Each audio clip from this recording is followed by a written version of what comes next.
Hi, Jerome. Thank you that you agreed to answer my questions about European Mobility Week. You are the project coordinator for the European Mobility Week campaign and work for the Regional and Environmental Center for Central and Eastern Europe. Right. When I mentioned the European Mobility Week in talks with colleagues and acquaintances, I realized that many have never heard about it. So what is it? It's a European Commission initiative that was launched in 2002 with the aim of encouraging more active forms of mobility amongst European citizens, essentially, encouraging their cycling, walking, and maybe discouraging their use of cars, or at least single occupancy vehicle of cars. Who can participate in this campaign? It's a initiative which supports towns and cities who sign up and register via the European Mobility Week website. But in recent years, we've broadened the campaign by enabling the possibility for non-governmental organisations, businesses, associations to get involved, and they can do this via a secondary website, the Mobility Actions program of the campaign. Uh-huh. What drives towns and cities to engage in the European Mobility Week? Well, it's an opportunity to communicate with their citizens, to have a platform for dialogue with them, to discuss programs or plans or regulations.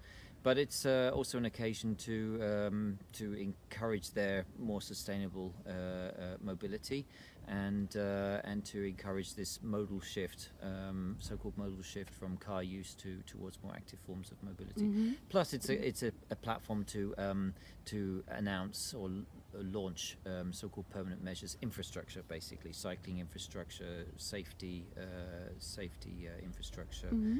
Public transport services, this sort of thing. So what are typical activities during the Mobility Week? Well, the cornerstone activity, if you like, is Car Free Day, which takes place every year on the 22nd of September, regardless of the day. It's obviously more popular on Saturday and Sundays, but the idea is to close a street or a road in one's town for that day, and to demonstrate how the space can be utilized for other activities. I mean, what it is like when it's full with people.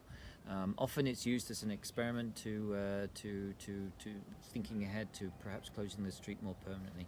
But that's just one example. There are many other examples where towns and cities organise competitions between schools or between workplaces, bike to work, for example, where school children measure how they come to school and then have a competition against other classes.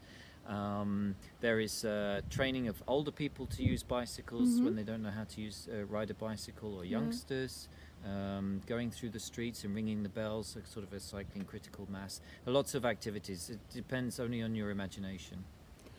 But this seems like a lot of preparation work for the cities and towns.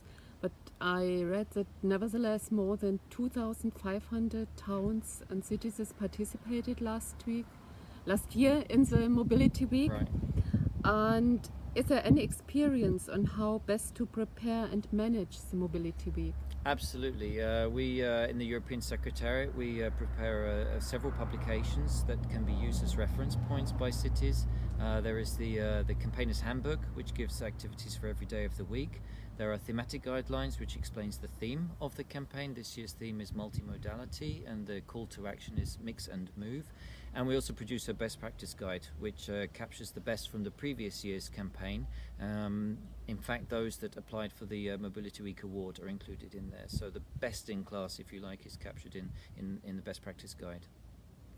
So cities or towns that are interested in participating can ask you, or who else? That's a good question. I'm part of the European Secretariat, and my role is to support the national coordinators. So in every European country, we have a national coordinator whose role it is to liaise with the towns and cities in their country in the local language. And that means that the materials that we produce are also produced in the local language and made available via the national coordinator. In Germany, it's Umweltbundesamt. and people are free to, towns and cities are free to get in touch with Claudia Kiso, that's the name of the national coordinator, for assistance, for guidance, for best practice and so on. Thank you very much for giving us this information, and I keep my fingers crossed that this year's Mobility Week will be as successful as the last one. Thank you very much. We're hoping it will be the most successful one ever. Thanks a lot. Thank you. Bye.